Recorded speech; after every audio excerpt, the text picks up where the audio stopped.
ISSQUARED News. Now today we have a very special guest. You've seen his work on shows such as Justified, Longmire, and the hit Amazon series, The Boys. Let's welcome set designer, I should say Emmy-nominated set designer, Dave Blass. How are you, Dave? Very good to see you, Candace. Well, thank you for having me on board. Oh, thanks for coming on the show today. Now, first off, I know a lot of people might not even know, so why don't you tell us exactly what is a set designer and what does your job entail?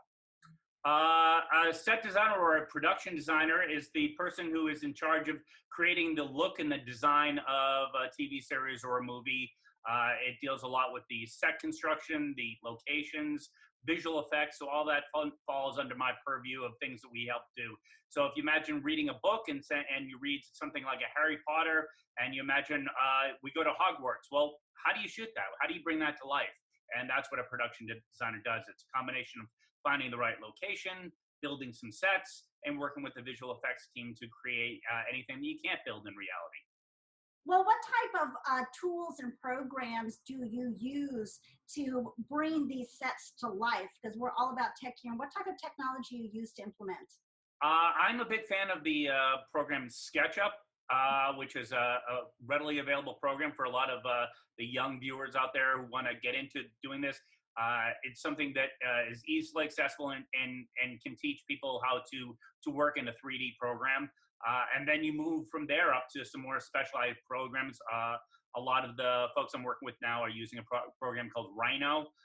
Again, that has more ability to do different things. And then you work all your way up to programs like Maya, which are what the visual effects people are using to do the final effects. So it's finding a software that is compatible at different levels so that if you are creating something that you can then hand it up the chain of command and back and forth. Again, using the Harry Potter analogy, the folks who designed the big Hogwarts castle can then take that digital asset and hand it over to the visual effects people. They can give it to the video game people. They can give it to the people who do the theme parks. So once that asset is created, as long as it can be transferred across, it's used for a bunch of different things. So those assets were actually created, I know, for Harry Potter, the movie. And then for those who've gone to Universal Studios, Harry Potter experience, when you go into Harry Potter World, the ride, did they take those assets and transfer them over to the creation? Yeah, they can take them and basically change them over to use for different things. And again, that's the upside or downside to what we're doing, because once you've created the assets, they become part of the company. So if you're doing something of that nature, then it just kind of transfers along the platform. Same with Star Wars. It's like once they create the Millennium Falcon in a 3D model, it can be then used for the Universal Cities tour and anything else. And also for like creating the Millennium Falcon at Star Wars Land in Disneyland. Correct. Yep. And so then the Star Tours at Disneyland, I'm such a Disneyland nerd, this is how I know. So Star Tours in Disneyland, the ride, the 3D experience that you see there, that collateral was originally from the collateral from the movie? It can be from the movie. It can be, and again, once it's created, it can be used for a multitude of different things. The same 3D file that you use to create a special effect can then be outputted and given to a toy manufacturer, and they can then 3D print it, and it becomes a toy. So it's like, rather than having to have everyone recreate stuff, once the digital assets are created, they can be shared throughout, and then it makes it a lot easier for people to work within the different parameters. So the 3D collateral that's created for the movie can then also be used for the music or show that is in Star Wars Land at Disneyland, where it's a multi-experience in the sense that you're seeing 3D visual images, but you're also getting immersed into an actual environment that they've created. Correct. And taking the original collateral and building upon that. So that's what you would do as a set designer. You would build upon the original collateral that they had and taking the 3D experience and creating a world that you're immersed into it within a ride, within an experience. That's the basic theories of it. Yep. Awesome. Well, so then shows, for example, that you worked on Amazon, The Boys, did you use a program like Maya to create? Now, I've seen that show. And what I really loved about it was when the boys were in their office at the top of the building.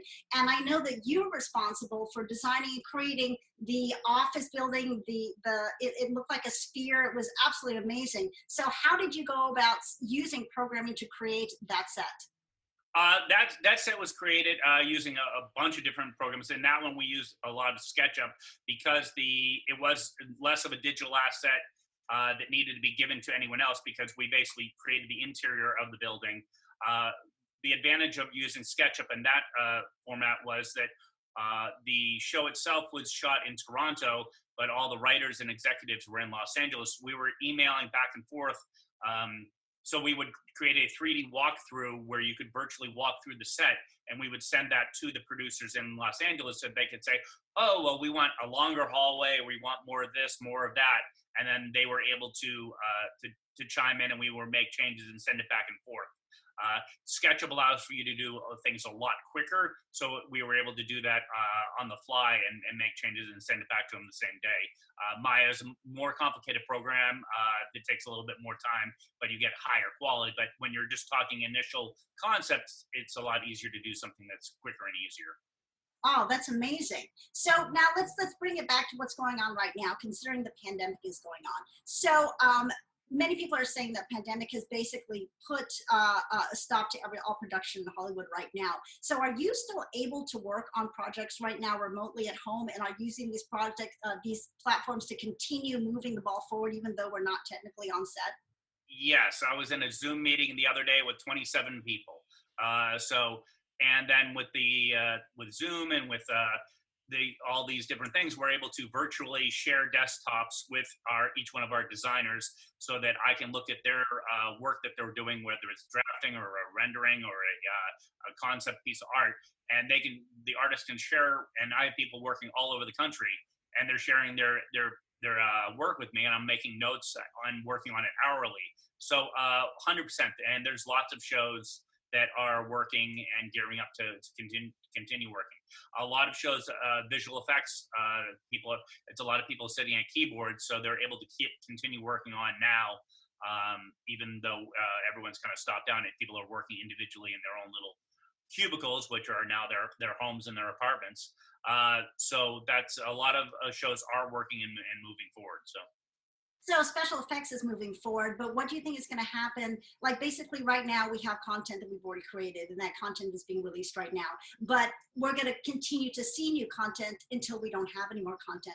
So then from that point on, you guys, as you know, special effects are working. What is going to happen, do you think, for Hollywood with the actors and the people that need to be on set with the pandemic, when we're not allowed to have more than say 20 people in a room at the same time? I think that you're going to see a change in how productions are done. I think that there's a lot of script writing that scripts that have been written that are going to get revised because they're going to realize maybe a scene with 100 people and main actors is not a good thing. That they realize that, okay, that, you know, even if it is deemed safe or whatever, that they're going to just be for liability reasons.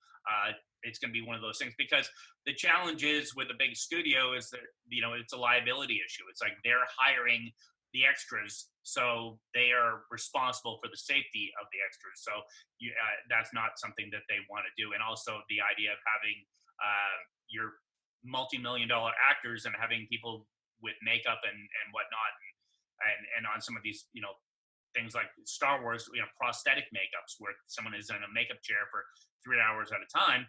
That is going to be it's going to be a different world. So how's that all going to look?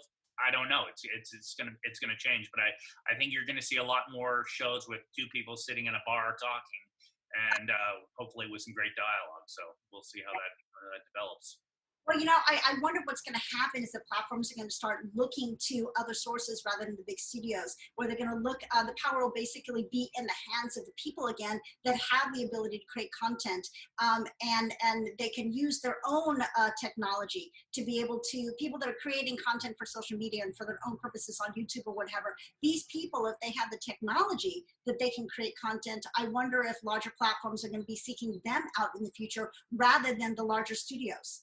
Well, I think what we saw during the writer's strike back in the 2000 era was that the writers went down and there wasn't content available, and content providers did exactly what you're saying, which is they went elsewhere, and that's where reality TV really came into its heyday because there weren't scripts, and then all of a sudden the studio said, "Oh wait, there is this whole other venue that we can go to," and then the audience saw it and they liked it, and they're like, "Wow, let's do that."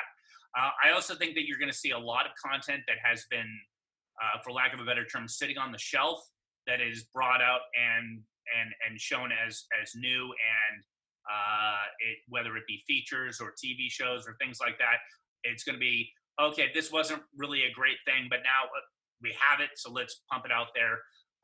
And whether it be something like game shows or stuff that they have, whatever is out there. So I think studios are going to be looking for something new and different, and I think that some of these online content things will be that thing. But it could be I would put money in the whole resurgence of the America's Funniest Home Videos with the clip shows and things like that, where people can YouTube stuff in, and then or it becomes an American Idol with people dealing from home.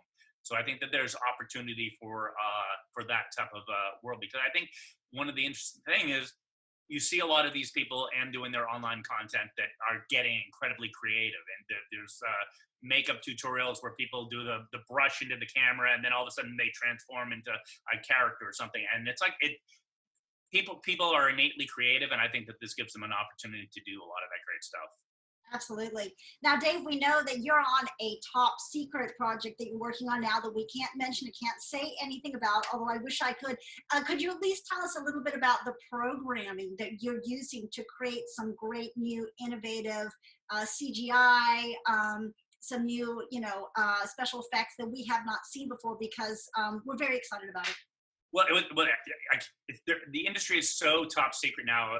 Before the holidays, I was on a TV show called Ghost Rider, which was a big, huge Marvel show, and the lead actor Gabriel Luna tweeted out something about me being on the show, and it blew up on the internet. There was all these articles, and Marvel was not happy. So the show subsequently got canceled, which I wasn't happy about. That said, everyone keeps everything on the down low until the studio announces it.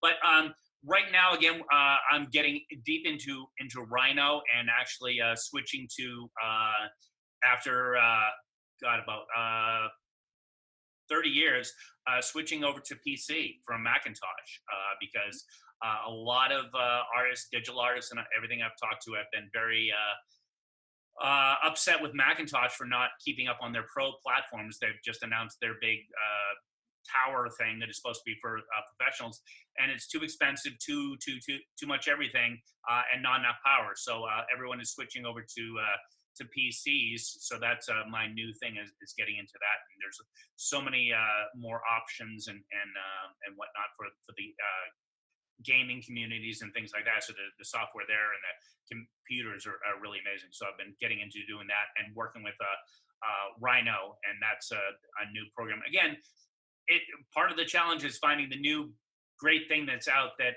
everyone is using, and that it's going to stick around for a while, because so often programs will become the new flavor of the month. There was a program called Reddit that was hot for about 2 years and then kind of faded off. And so there's all these different programs and then when you're hiring people, that's the challenge, which is I need 10 people, all of whom know the same software. And then if you get into a situation where some people are using AutoCAD and some people are using Vectorworks and some people are using Revit, and it makes it very challenging to run a department, because a lot of the programs don't share files very well. Well, do you attend conventions throughout the year, tech conventions or anything, to help you keep up with all the technology that's going each year? It's less the tech conventions, because they're more trying to pump their new program. It's more talking with people in the industry. I read Cinefex magazine, which is again an industry leader in terms of visual effects. In fact, this month's issue has a whole story on The Boys in it. So it gets into some of the visual effects that we did on the show. So again, that's the thing. And also talking with people who are working in the industry. again, following people on Twitter and Instagram because people share their stuff when new shows come out. A lot of people are talking about The Mandalorian, and they do a very unique production where they shoot everything. Instead of doing green screens, they have an LED screen that surrounds the entire stage, and everything is just projected on the screen. So that's something that the whole industry is looking very strongly at in terms of forward thinking in production. The challenge with that is, instead of everything being visual effects done in post-production, everything has to be visual effects done in pre-production. So it changes the whole flow of how television is done. Yeah, no, I saw that. I was looking at the behind the scenes series they have for The Mandalorian after seeing The Mandalorian. I was so amazed by, like you said, the curvature. It was like a horseshoe LED screen, and the actors were actually working lifetime in that screen rather than it being green screen, which I think is completely new and innovative. It kind of reminded me actually of the ride at Universal Studios, if anybody has been there before, where it's the King Kong, where King Kong is immersed 360 right into the screens on both sides, where King Kong actually jumps on either side of the tram as you go by. Peter Jackson saying that he really thought that it was going to transform the way that we look at movies and see film, and in the future we're actually going to be going to movie theaters with this new technology, where we're not sitting here watching in front of us, but we're actually seeing the screen and being fully immersed in it. Correct, and I think that's going to be becoming more and more, because with home video, people the theaters need to create a more immersive experience for audience members to get them to go to the theater. And I think that we will probably be seeing something of that style with the new Avatar films, because James Cameron tends to up the ante with every one of his films and take it to a new thing. I still think that Avatar and maybe Gravity were, for me, really the only films that I saw that really utilized the 3D experience well, and they didn't do it as an afterthought. So after Avatar, a lot of the films used 3D, and they post-converted it. They shot it as a regular film and then went back in and made it a 3D film, whereas Cameron and Peter Jackson did that with the Hobbit films. They shot it in 3D, and thus it was a better version of 3D. But I think the 3D trend has kind of waned out, and I think people are kind of over it, because it didn't last, and if the technique isn't used well, then I think people get bored of it.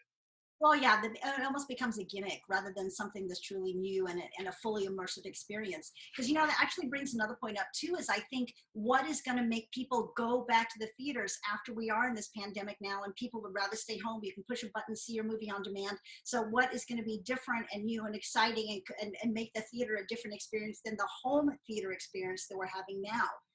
It may be a fully immersed experience that's going to bring us back. Yeah, I think we're a ways away from that. I mean, they haven't really figured it out yet. And I think one of the unique things that I saw when I was at Comic-Con last year is we did a demo of virtual reality world, and just seeing the potential of that and seeing what is being done with the rendering programs to get it so that you can sit at your computer and be in a fully immersed reality, that the possibilities that opens up, and then that as it becomes more and more available, I think we'll see more of that. Going into like the Spielberg movie Ready Player One, where you put on a headset and you are in another world, and the possibilities for learning and for education. You could put on a headset and be in a best class with a best teacher ever, and be in a classroom with a small group of people, but you feel like you're getting a one-on-one with a teacher who is the most educated teacher ever. So. Well, what about like they were doing with The Mandalorian? What about like an LED room where an audience sits in a room, and then 360 and also on top? Yeah, and I think that stuff is all the possibilities are endless, and I think that everyone is now trying to figure out what is the next the game changer that is going to take everyone to a new level. Hopefully, I think the COVID will will not impact the world. But I think it's going to change everyone's mindset in terms of, knowing that something like this can happen, and that we're all going to be more prepared the next time it does. Hopefully it's not worse the next time it does. So. Right, in the fall if it comes back. Well, Dave Blass, thank you so much for joining us today, and much continued success on your career. And for more interesting webinars, seminars, and interviews, don't forget to check us out at ISSQUARED.com, and also subscribe right here at that button at our YouTube channel. Thank you so much for watching, and see you next time. I'm Candace Bender. Bye.